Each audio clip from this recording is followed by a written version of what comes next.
मंदसौर में 3 मई को कृषि उद्यानिकी और खाद्य प्रसंस्करण पर आधारित मेले का आयोजन किया जाएगा। मुख्यमंत्री डॉक्टर मोहन यादव ने कहा कि इंदौर में आयोजित एमपी टेक ग्रोथ कॉन्क्लेव में निवेशकों से प्रदेश में निवेश को लेकर उत्साहजनक प्रतिक्रिया मिली है। कॉन्क्लेव में 4 नीतियों की गाइडलाइंस जारी की गई हैं, जिनके जरिए हमारी सरकार प्रदेश की प्रगति और युवाओं को रोजगार उपलब्ध कराने के लिए संकल्पित है। मध्य प्रदेश अन्य राज्यों से आगे निकलकर साइंस एंड टेक्नोलॉजी के क्षेत्र में भी आगे बढ़ रहा है। प्रदेश में लोग सरलता से व्यापार व्यवसाय करें, इसके लिए हम व्यवस्था बना रहे हैं।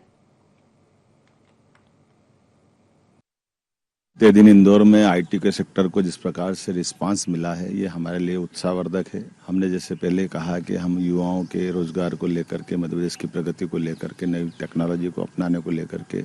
जो 4 नीतियां हमारी सरकार के द्वारा अपनाई गई है, ये अद्भुत है और कई अर्थ में कई देश के कई राज्यों को हमने पीछे छोड़ा है। हम सब उम्मीद करते हैं कि मध्य प्रदेश साइंस टेक्नोलॉजी में भी बहुत आगे बढ़ेगा और जिस प्रकार के एक एक मंत्रालय के रोजगार के अवसर को सृजन कराने के लिए, उनकी सुव्यवस्थित व्यवस्था के लिए न केवल पॉलिसियों का हम सार्वजनिक प्रकाशन कर रहे हैं या नीति को मंजूरी दे रहे हैं, बल्कि ये सरलता के साथ लोग व्यापार व्यवसाय कर सके, उसकी सारी सुगम व्यवस्था बना रहे हैं। कृषि आधारित उद्योगों को बढ़ावा देने के लिए इस दिशा में आगे बढ़े हैं। एक एक संभाग के अंदर बड़े बड़े कार्यक्रम करते हुए, और ये कृषि आधारित राज्य है और कृषि में हमारी विकास दर भी बहुत अच्छी है। ऐसे में हम अपने खेती के खाद्य पदार्थों की प्रसंस्करण इकाइयों का और कृषि उद्योगों को बढ़ावा दे करके न केवल हमारे किसानों की आय बढ़ाना चाहते हैं, बल्कि प्रदेश की समृद्धि भी चाहते हैं। हम इस दिशा में आगे 3 तारीख के दिन मंदसौर जिले के अंदर एग्रीकल्चर को लेकर के एक बड़ा मेला लगने वाला है, जिसमें आधुनिकतम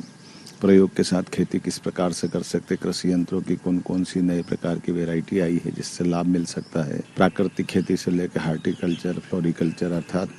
बागवानी, फलोद्यान, सभी प्रकार के किसानों के बेहतर के लिए हम उस पर आगे बढ़े हैं। मुझे इस बात का संतोष है कि लगातार इसी रचना के कारण से हमने कृषि के लिए कृषि विश्वविद्यालय के अतिरिक्त भी बाकी विश्वविद्यालय में भी एग्रीकल्चर संकाय खोल करके कृषि संकाय के विद्यार्थियों के लिए अवसर उपलब्ध कराए हैं। हम उम्मीद कर रहे हैं कि नर्सरियों से लेकर के कृषि से जुड़े हुए आने वाले वर्षा काल को लेकर भी जल संरचनाओं पे भी हम जलगंगा संरक्षण के अंदर पर्याप्त ध्यान दे रहे हैं। एक एक करके सारे सेक्टर को कवर करते हुए हम अपने राज्य की बेहतरी के लिए भी और यशस्वी प्रधानमंत्री श्रीमान नरेंद्र मोदी जी के साथ कदम से कदम मिला करके मध्य प्रदेश सरकार चल पाए, इस तरह की व्यवस्था